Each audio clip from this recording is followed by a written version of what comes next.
সুপ্রিয় দর্শক, আমন্ত্রণ জানাচ্ছি অপরাধ কথা শোনার জন্য। সাথে আছি আমি মোহাম্মদ কামাল উদ্দিন। দর্শক, আপনারা জানেন এই অনুষ্ঠানের মাধ্যমে আমরা চট্টগ্রাম তথা বাংলাদেশের ইতিহাস, ঐতিহ্য, ব্যবসা বাণিজ্য, শিল্প, সাহিত্য, সংস্কৃতি, রাজনীতি, অর্থনীতি বিভিন্ন বিষয় নিয়ে কথা বলে থাকি। আমরা এর মধ্যে কথা বলে আছি অপরাধ নিয়ে। এই অপরাধ নিয়ে আমাদের অপরাধ কথা বিগত পঞ্চম পর্ব আমরা অতিবাহিত করেছি। আজকে ষষ্ঠ পর্বে আমরা অতিক্রম করছি। আজকের এই ষষ্ঠ পর্বের যে বিষয় নিয়ে আমরা আলোচনা করব, তার আগেই আমরা আজকে এই অনুষ্ঠানের মাধ্যমে সকল অপরাধীকে গিন্নে জানিয়ে যারা অপরাধের শিকার হয়েছে তাদের প্রতি সহানুভূতি জানিয়ে তাদের বিচার দাবি করে আমি বিভিন্ন বিষয়ের উপর কথা শুরু করছি। আপনারা জানেন বাংলাদেশের বিগত সময়ে বিভিন্নভাবে অপরাধ সংঘটিত হয়েছে। রাজনৈতিক পথ পরিবর্তন হয়েছে, হতে পারে, আরও হবে, হতেও পারে, না হইতেও পারে, কিন্তু অপরাধের সংজ্ঞা, অপরাধীদের দিক নির্দেশনা, অপরাধীদের চিন্তাধারা কিন্তু পরিবর্তন হয়নি। সরকার আসবে, সরকার যাবে, কিন্তু অপরাধীরা পরিবর্তন হয় না, তাদের অপরাধ কিন্তু বরাবর চালিয়ে যাচ্ছে। এখন আমরা যেহেতু আজকের এই অনুষ্ঠানের মাধ্যমে আমি নতুন সরকারের মাননীয় প্রধানমন্ত্রী তারেক রহমানের প্রতি দৃষ্টি আকর্ষণ করে, বিশেষ করে আমাদের স্বরাষ্ট্রমন্ত্রী, মাননীয় স্বরাষ্ট্রমন্ত্রী এই যে সালাউদ্দিন আহমেদের প্রতি দৃষ্টি আকর্ষণ করে আমাদের আজকের অপরাধ কথা শুরু করছি। এই শুরুটার মধ্যে আমি কিছু দৃশ্য আপনাদেরকে দেখাবো, এর মধ্যে হয়তো রাজনৈতিক সামাজিকভাবে হতেও পারে, ব্যক্তিগতভাবে হতে পারে, আক্রোশের কারণে হতে পারে, জায়গা জমিন দখলের কারণে হতে পারে, বা হিংসাত্মক কোনো ঘটনার কারণ হতে পারে। তবে আমাদের মানুষেরা আমরা ৭৫ থেকেও অতিক্রম করেছি, তার দৃশ্য আমাদের দেখা দরকার। বেড়েছে শিশু নির্যাতন, বেড়েছে নারী ধর্ষণ, বেড়েছে শ্রদ্ধার পাত্র শিক্ষক হত্যা এবং রাহাজানি এবং শিক্ষকদের অপমান, বেড়েছে মুক্তিযোদ্ধাদের উপর আক্রমণ, বেড়েছে রাজনৈতিক আক্রমণের নামে এবং সন্ত্রাসী তাণ্ডব, বেড়েছে মব, বেড়েছে জায়গা দখল, বেড়েছে চাঁদাবাজি, বেড়েছে অপহরণ, বেড়েছে বিভিন্ন ধরনের প্রভাব বিস্তারের মাধ্যমে অন্যের সম্পদ দখল, বেড়েছে মানুষের প্রতি মানুষের অশ্রদ্ধার একটি জায়গা। এইগুলো একদিনের সৃষ্টি হয় না, আমি বলবো না রাতারাতি সৃষ্টি হয়েছে বা এই সরকার আসার সাথে সাথে হয়েছে, তা কিন্তু ঠিক নয়। তবে বিগত অস্থায়ী সরকারের সময় যে ধারাবাহিকতা বৃদ্ধির মাত্রা পেয়েছিল সেটা কিন্তু এখন রয়েছে। এর আগেও কিন্তু আমি বলবো না, আওয়ামী লীগ সরকারের আমলেও কিন্তু অসংখ্য অপরাধ রয়েছে। অপরাধীরা বিভিন্নভাবে বিস্তার করেছে, রাজনৈতিক ছত্রছায়ায় বহু ধরনের অপকাণ্ড এবং বিভিন্ন ধরনের অপরাধ সংঘটিত করেছে। যাদের বিচার হওয়ার কথা ছিল তারা বিচার পায়নি বা বিচার হয়নি। আজকে আমরা নতুনভাবে কি বলবো, নতুনভাবে বলার হলো সাম্প্রতিক গণমাধ্যমে হয়তো সবকিছু পরিপূর্ণ প্রকাশ না পেলেও সামাজিক মাধ্যমে আমরা অসংখ্য অপরাধের দৃশ্য দেখছি। চলুন আমরা দেখি সাধারণ মানুষ কিভাবে নির্যাতিত হচ্ছে, দেখি আমরা একটি শিশু কিভাবে নির্যাতিত হচ্ছে, দেখি স্কুল কলেজে বিশেষ করে মাদ্রাসায় কিভাবে ছোট ছোট কোমলমতি শিশুরা নির্যাতিত হচ্ছে এবং মৃত্যুর মুখে ঢেলে পাচ্ছে। দেখি আমরা প্রকাশ্য ছিনতাইকারীর হাতে কিভাবে প্রাণ দিচ্ছে। দেখি আমরা রাজনৈতিক হিংসাত্বের কথা বলে মবের মাধ্যমে কিভাবে আমরা মানুষ হত্যা করছি। দেখি আমরা নারীকে কিভাবে অপহরণ করে দর্শনের মতো জঘন্যতম ঘটনা ঘটার পর হত্যা তার মতো দৃশ্য। এই দৃশ্যগুলো আমরা সাধারণত দেখার কথা নয়। আজকে স্বাধীনতার ৫৪ বছর পরেও যদি এসে আমাদের নিরাপত্তার কথা যদি ভাবতে হয়, আজকে পুলিশ নিষ্ক্রিয় নীরবতা পালন করছে, তার কেন, তার উত্তর হয়তো আমরা একদিন নেব। একদিন নেওয়ার মধ্যেই চলুন সাম্প্রতিক কিছু ঘটনা, দৃশ্য আপনাদেরকে আমরা যেহেতু বিবেকের তাড়নায় উপস্থাপন করি, আপনারা চোখ রাখুন। চলুন আমাদের টেলিভিশনের পথে।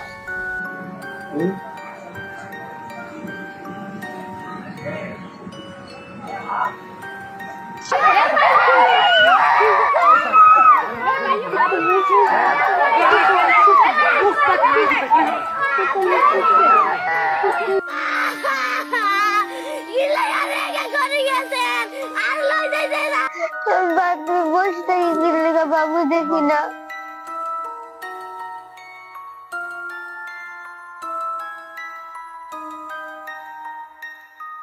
দর্শক, এতক্ষণ যে দৃশ্যগুলো দেখিয়েছি আমরা, মানে সমস্ত দৃশ্য কিন্তু একসাথে দেখা সম্ভব নয়। আবার মানবাধিকার বিষয় রয়েছে, আন্তর্জাতিক নির্দেশনা রয়েছে, ফেসবুক বা ইউটিউব চ্যানেল তথা মেসেঞ্জার বা হোয়াটসঅ্যাপে সরাসরি এ ধরনের জঘন্য অপরাধের ঘটনা কিন্তু উপস্থাপন করা যায় না। কোনো রক্তাক্ত শিশুর দৃশ্য বা হত্যাকাণ্ডের মতো সরাসরি দৃশ্য দেখা যায় না, নারী দর্শনের দৃশ্য দেখানো যায় না, যেহেতু এই যে আমরা জিম্মি করে রাখার অস্ত্র থেকে চাঁদাবাদের দৃশ্য, তবুও আমরা কিছুটা নিশ্চয় দেখিয়েছি। এখন আমার আজকের অপরাধ কথার মধ্যে প্রশ্ন, এরা কারা? যারা অপরাধ করে তারা কারা? তারা সমাজের কোন শ্রেণীর লোক? তাদের রাজনৈতিক পরিচয় কি? তাদের সামাজিক পরিচয় কি? তাদের এলাকার পরিচয় কি? এখন প্রশ্ন হচ্ছে, তারা কেন এই ধরনের জঘন্য ঘটনার সাথে জড়িত? এই জঘন্য ঘটনার জন্য তো সরকার পরিবর্তন হয়নি বা নতুনভাবে গণতান্ত্রিক সরকার আশা করেনি। তাহলে তারা কেন এ ধরনের অপরাধ কর্মকাণ্ডের সাথে জড়িত? হ্যাঁ, জড়িতর পিছনে রয়েছে তাদের স্বার্থ, জড়িতর পিছনে রয়েছে তাদের বড় ভাইদের আশীর্বাদ। আপনারা দেখেন, যেহেতু কিশোর গ্যাং, আজকে কিশোর গ্যাংকের যে পরিমাণ উৎপাত শুরু হয়েছে, যেখানে কিশোর গ্যাংদের হাত থেকে আপন বাবা, বড় ভাই রেহাই পাচ্ছে না, মা রেহাই পাচ্ছে না, শিক্ষক রেহাই পাচ্ছে না, এবং এলাকার সম্মানিত বয়োজ্যেষ্ঠ মানুষেরা কিন্তু রেহাই পাচ্ছে না। তারা মানছে না কোনো ধরনের বাধা বিপত্তি। তাদের হাতে প্রতিনিয়ত তাদের খেলার সাথে হত্যা হচ্ছে, তাদের সাথে প্রতিনিয়ত তাদের স্কুল বন্ধু হত্যা হচ্ছে, তাদের সাথে প্রতিনিয়ত তাদের আপনজন, অপ্রাপ্ত বয়স্ক, তাদের মতো কিশোর কিশোরী বিভিন্ন দুর্ঘটনায় শিকার হচ্ছে, তাদের হাতে দর্শিত হচ্ছে। তাহলে কেন? এটার পিছনে কারণ কি? এটা বিদ্যে হওয়ার কারণ কি? তাও আমাদের একবার বিবেচনা করা দরকার। এই ধরনের কিছু দৃশ্য আমরা দেখি এবং দেখাই। বিবেকের তাড়নায় হয়তো সব কথা খুলে বলা যাচ্ছে না বা যাবে না, তবু আজকের সমাজের কাছে, রাষ্ট্রের কাছে, বিশ্বের কাছে আজকে তুলে ধরা আমাদের দায়িত্ব। কেন? আমরা এমন একটি সমাজের দিকে ধাবিত হচ্ছি, যেই সমাজ আমাদেরকে ভবিষ্যৎ আলো দেবে, যেই সমাজ আমাদেরকে একটি নতুন রাষ্ট্রের সংবাদ দেবে, সেই সমাজ আজকে অন্ধকারের দিকে ধাবিত হচ্ছে। যেই ছেলের হাতে কলম থাকার কথা, যেই ছেলের হাতে বই থাকার কথা, যেই ছেলের হাতে কম্পিউটার থাকার কথা, সেই ছেলের হাতে এখন অস্ত্র, সেই ছেলের হাতে এখন দামি মোবাইলের মাধ্যমে চাঁদাবাজির করার যন্ত্র। ছেলের ব্যাগে কলমের পরিবর্তে ছুরি পাওয়া যাচ্ছে। তার পাশাপাশি পাওয়া যাচ্ছে জঘন্য মারাত্মক এবং জীবন ধ্বংসের মাদক, বিশেষ করে ইয়াবা। এবং ইয়াবা সেবনকারীরা এত পরিমাণ বৃদ্ধি পেয়েছে, তাদের কিন্তু কোনো হিতাহিত কোনো জ্ঞান নেই। এই তাদেরকে ইয়াবা সেবনের মাধ্যমে তাদেরকে বিপদগামী করা হচ্ছে। তারা যখন ইয়াবা সেবন করে হিতাহিত জ্ঞান হারিয়ে ফেলে, তখন তাদেরকে দিয়ে আমাদের এই সমাজের মুখোশধারী বড় ভাইয়েরা রাজনৈতিক ছত্রছায়ায় অপকাণ্ড, অপবাদমূলক প্রতিশোধ নেওয়ার জন্য এবং জঘন্যতম ঘটনা ঘটাচ্ছে। হত্যার মতো ঘটনা ঘটাচ্ছে, চাঁদাবাজির মতো ঘটনা ঘটাচ্ছে এবং প্রকাশ্য রাস্তা থেকে যুবতী মেয়েকে তুলে নিয়ে দর্শন করে হত্যার মতন ঘটনা ঘটাচ্ছে। তাহলে এই মাদক আমাদের সর্বনাশের মূল জায়গায় রয়েছে। প্রশাসন আজকে বলছে আমরা চাঁদাবাজি এবং মাদককে জিরো টলারেন্স হিসেবে নেব।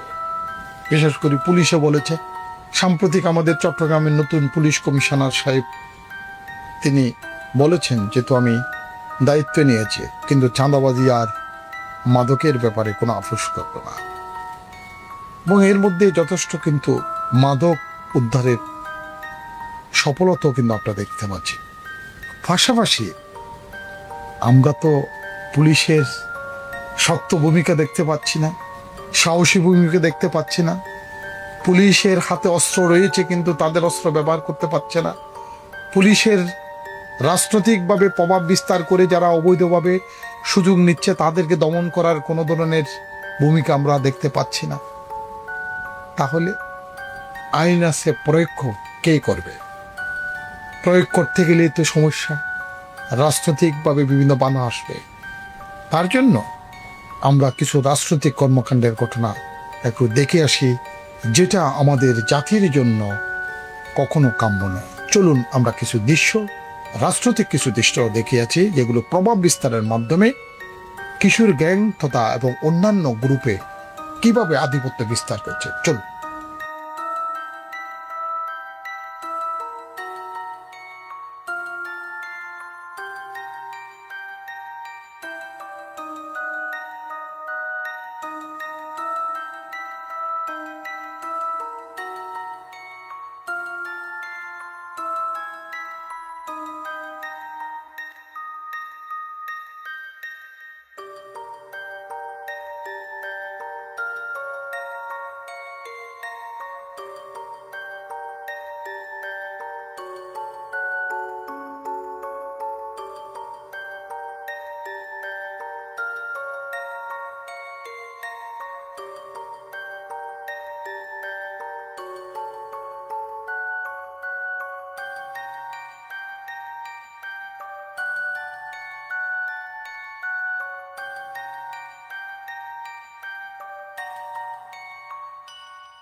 আমরা অপরাধীদের বিষয় দেখেছি, প্রকাশ্য অত্যাধুনিক অস্ত্র দিয়ে পুলিশের সাথে চ্যালেঞ্জ করে সন্ত্রাসীরা কিন্তু সন্ত্রাস করে যাচ্ছে।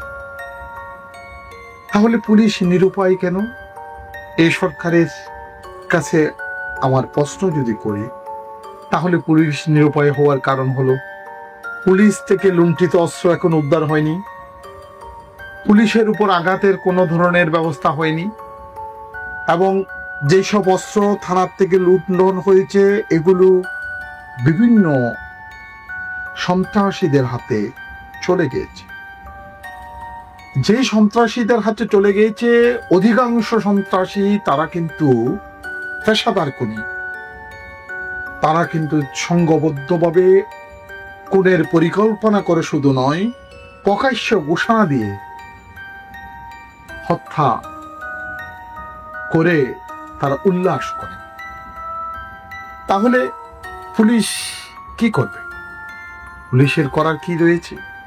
যে পুলিশের হাতে অস্ত্র ছিল সেই পুলিশের অস্ত্র আজ পুলিশের হাতে নেই।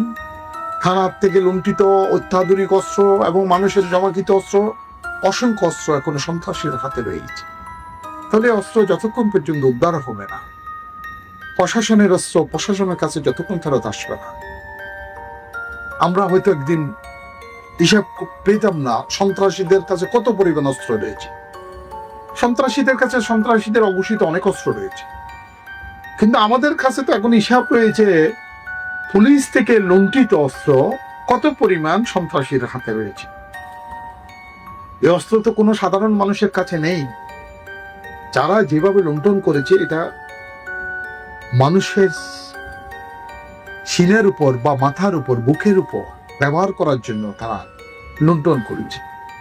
প্রকাশ্য হত্যার মতো ঘটনা করার জন্য লুণ্ঠন করেছে, চাঁদাবাজি করার জন্য লুণ্ঠন করেছে। তাহলে আমাদের প্রথম দরকার পুলিশের অস্ত্র উদ্ধার করা। তাহলে পুলিশের অস্ত্র উদ্ধার করতে হলে পুলিশের স্বাধীনতা দিতে হবে, পুলিশের জবাবদিহিতা দিতে হবে, পুলিশকে পুলিশের মতো কাজ করতে হবে, পুলিশকে জনতার পুলিশ করতে হবে, ক্ষমতার পুলিশ নয়। এবং জনতার পক্ষ হয়ে পুলিশ দেশের আইনের শাসন প্রতিষ্ঠার পুলিশি ভূমিকা পায়।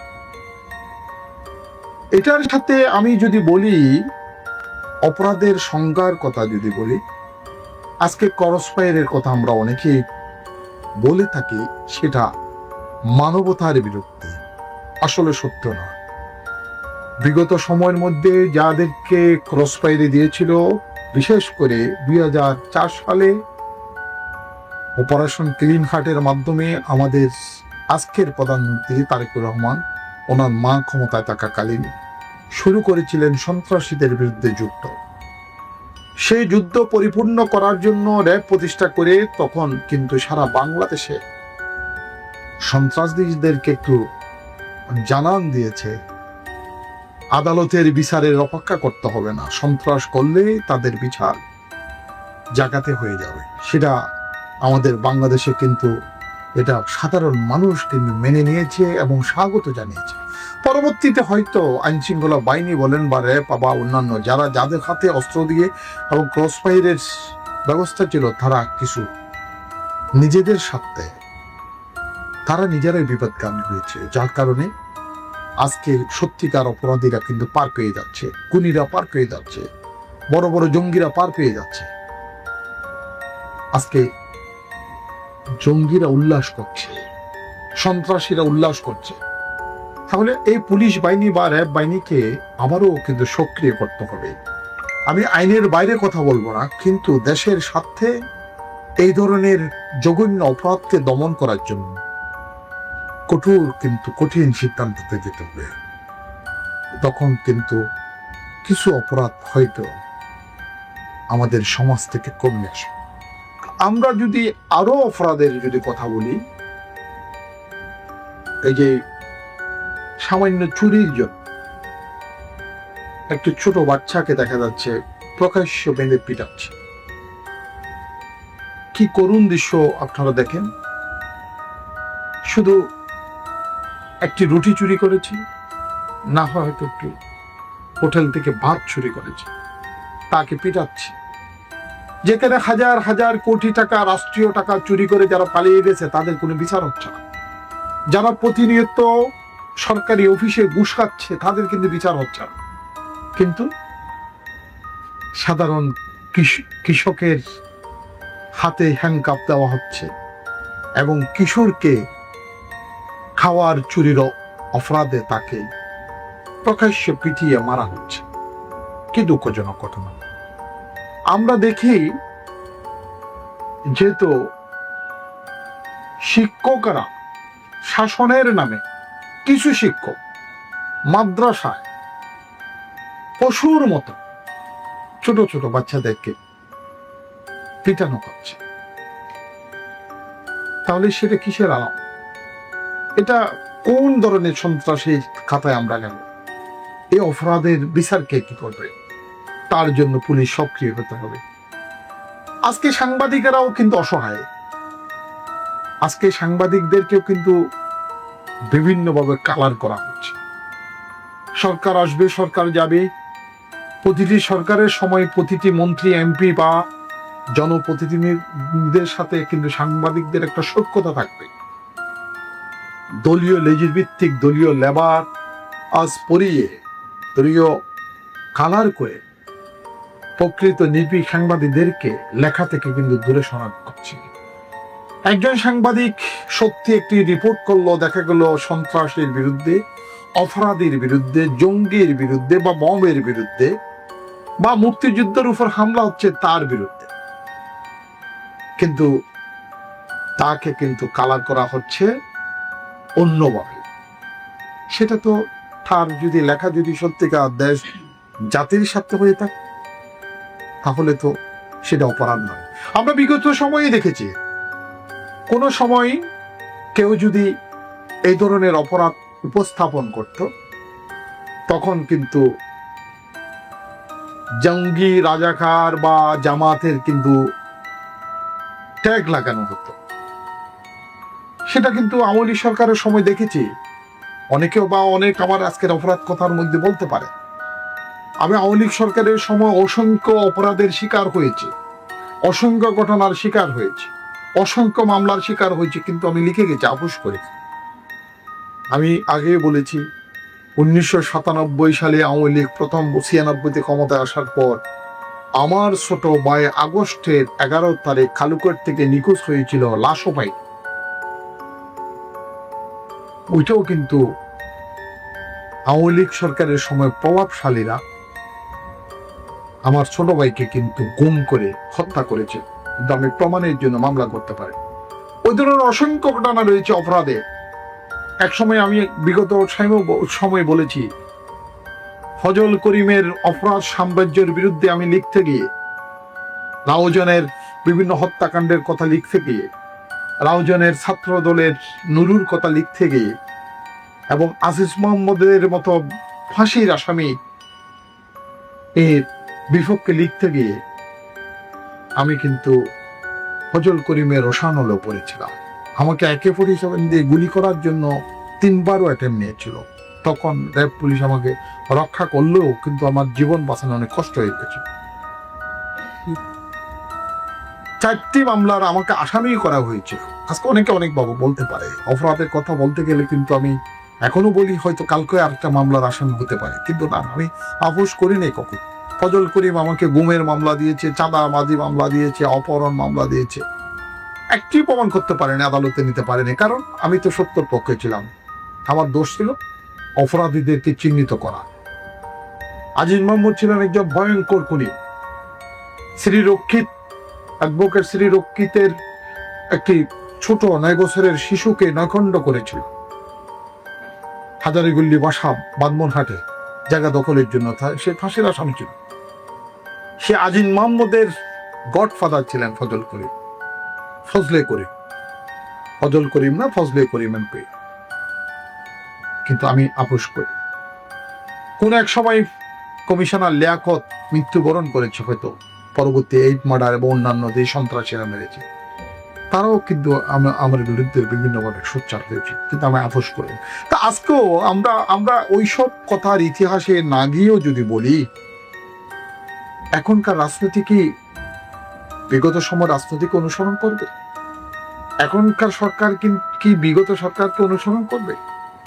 যারা আইনের শাসন প্রতিষ্ঠার পরিবর্তে মানুষকে বিপদমুখী করেছে, মানুষের জীবনে নিরাপত্তা দিতে পারেনি, স্কুল কলেজের শৃঙ্খলা ভঙ্গ করেছে, এখন কি সেই ধারাবাহিকতা রক্ষা করবে, নাকি আমাদের একটি সোনার দেশ স্বপ্নে যেটা দেখেছিল 71-এর মুক্তিযোদ্ধারা, সেই দেশ প্রতিষ্ঠা করবে? কোনটা করবে?